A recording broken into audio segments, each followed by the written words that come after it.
ဒီလိုကြောင့်မင်္ဂလာပွဲအတွက်နိုင်ငံခြားမှာပတ်စံမဖြုံမဲ့မွန်ရိုးရအတိုင်းသာကျင်းပခဲ့ကြတဲ့စနေမောင်နိုင်ညရှိလာများစွာတွေ့လာခဲ့ကြတဲ့ချစ်သူစီကနေလက်ထက်ခွင့်တောင်းခံရတဲ့အတွက်အခုတလုံးမှာလက်ထက်ပွဲအစီအစဉ်တွေနဲ့အလုံးရှုံနေကြတာဖြစ်ပါတယ်။ပေကရပိုင်းကချစ်သူကောင်းလေးစီကနေချစ်စရာကောင်းတဲ့ပွဲလေးနဲ့အတူလက်ထက်ခွင့်တောင်းခံလိုက်ရတာဖြစ်ပါတယ်။တကြပရိဝတင်ပုံကိုအမိုက်စားချပြလိုက်တာဖြစ်တာကြောင့်ဆိုဗီယက်ဒေသနဲ့အပြားစိတ်ဝင်စားခြင်းခံနေရတာဖြစ်ပါတယ်။ဒါကြောင့်မို့လက်ထက်ပွဲကိုလည်းအခမ်းအနားဆုံးကျင်းပလိမ့်မယ်လို့ထင်ထားခဲ့ကြတာပါ။တချို့နိုင်ငံကျောင်းမှာသွားကျင်းပမယ်တော့ထင်ထားခဲ့တာပါ။ဒါမဲ့မိဘကြီးရဲ့လက်ချက်ပွဲလေးကအယိုရှင်ဆုံးသာကျင်းပခဲ့တာပါ။မိဘကြီးကသူ့ရဲ့မီလာလက်မဲ့ရေးထိုးပွဲလေးကိုတစ်ပင်တွေကြားမှာကျင်းပခဲ့တာပါ။သူများတွေလိုအပြည့်အစုံကိုပန်းတွေနဲ့ပြင်ဆင်တာမျိုးလည်းမဟုတ်ပါဘူး။ပန်းတွေကိုအခုကမြိုင်ဆိုင်အောင်ထိုးလဲအချိန်တကူကြာရင်ညှိုးသွားမှကြောင်းပါ။ဒါကြောင့်မို့ရှင်းတန်နေတဲ့တိတ်ရိတ်ဝါရိတ်တွေအောက်မှာတဘာဝနဲ့ထပ်တူကြအောင်လက်ချက်ပွဲကိုကျင်းပခဲ့ရပဲဖြစ်ပါတယ်။ဒါပြင်မိပချေကသူ့မင်္ဂလာပွဲမှာအနောက်တိုင်းဆန်ဆန်ဝတ်စုံတွေတန်းမွန်ရိုးရာကိုတောက်ဦးစားပေးခဲ့ရဖြစ်ပါတယ်။မွန်ရိုးရာတိုင်းဝတ်ဖို့ကအဓိကဖြစ်တဲ့အတွက်မွန်ရိုးရာထမိန်ကိုတောက်ဦးစားပေးတာ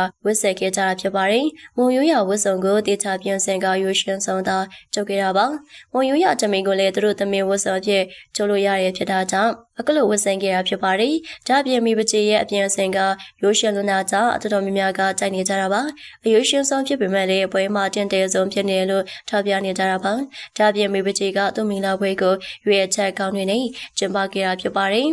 မိပကြီးရဲ့ဘဝကမိဘမရှိတော့တဲ့အချိန်မှာခက်ခဲကြမ်းတမ်းတာတွေရှိခဲ့ပါတယ်။ညီမလေးကိုသူ့အနေနဲ့အမကြီးအမတ်ရဆိုသလိုစောင့်ရှောက်ခဲ့ရတာပါ။ဒါပြင်စီးပွားရေးကိစ္စတွေနဲ့လုံးပန်းကပင်မခဲ့ရတဲ့နေ့ရက်တွေကိုမင်္ဂလာပွဲနေ့ကအစားဖြတ်ကျော်ခဲ့ပြီလို့သတ်မှတ်ကအေးမြတဲ့တည်ရိပ်ဝါးရေးအောက်မှာလက်ထပ်ခဲ့ရပဲဖြစ်ပါတယ်။မိပကြီးကလက်ထက်တဲ့အချိန်မှာသူမိဘတွေကိုအရင်ကလွှမ်းနေခဲ့တာပါ။လက်ထက်မဲ့ခင်ပွန်းကိုလည်းမိဘနဲ့မေးဆက်ပြီးမှလက်ထပ်ခဲ့တာပါ။မိခင်ရှေ့စဉ်ကလေးကတဘောတူထားတဲ့သူကိုသာလက်ထပ်ဖြစ်တာမို့လက်ထပ်ဖြစ်ခဲ့တာဖြစ်ပါတယ်။လက်ထက်ခွင့်တောင်းခံရတုန်းကလည်းမိခင်ကိုတရေရလွန်လို့ငိုနေခဲ့ရပါ။ဒါလက်ထက်ခွင့်ကိုဂရိုက်စီစဉ်ပြီးငိုနေရလို့ဝေဖန်ခံနေရတာဖြစ်ပါတယ်။တကယ်တော့သူ့အတွက်အရေးကြီးတဲ့နေ့ကိုသူ့မိခင်ကိုအနားမှာရှိစေချင်ခဲ့တာဖြစ်ပါတယ်။မိဘကြီးကမင်းသမီးတယောက်ဖြစ်ပေမဲ့လည်းမင်္ဂလာပွဲမှာမွန်ရိုးရာကိုမမေ့တဲ့အတွက်အလုံးကချီချူနေကြဖြစ်ပါတယ်။မွန်လိုမျိုးဖြစ်ချောင်းကိုညီလမျိုးစုံနဲ့ချပြသလိုတရိုတတိနဲ့ကိုမွန်ရိုးရာဝတ်စုံကိုဝတ်ဆင်ချပြတာကြောင့်လူများတဘောကြနေရဖြစ်ပါတယ်။လက်ထက်တဲ့နေ့ဟာမွန်လိုအလေးထားတဲ့ရိုးရာအတိုင်းတီချာလေးကိုပြင်ဆင်ထားခဲ့ရပါ